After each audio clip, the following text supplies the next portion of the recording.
ఈ కొండ ప్రాంతంలో అయితే అడవి పందులు సార్ ఉంటే జింకలు ఉంటాయి, దుప్పులు ఉండొచ్చు, కౌజింగలు ఉంటాయి. ఇంక తప్పితే పైథాన్స్ అరుదు, పైథాన్ ఉండొచ్చు. పైథాన్ ఉండదని అన్నాం. తాజుపాములు అయితే ఎక్కువ ఉంటాయండి. అలాగే పొడపాములు అవి ఉంటాయి. అడవి పందులు అయితే మస్తుగా ఉంటాయి, ముళ్ళ పందులు ఉంటాయి. అంతమించి క్రూర జంతువులు అయితే ఏమీ లేవు సార్. మేము చాలా కాలం నుంచి నా సర్వీస్ అయితే ఇక్కడే. దట్ ఎప్పుడు ఏదైనా యానిమల్ దాడి చేసిందా అనేది అయితే ఎక్కడ మాకేమీ వినబడలేదు.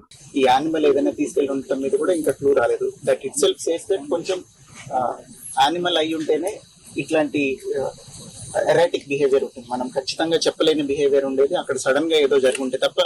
ఈ ఇన్సిడెంట్ అంతా కూడా జరిగి ఇప్పుడు నేను వాళ్ళ తల్లిగారితో కూడా మాట్లాడని నాకు ఐడియా ఉంది.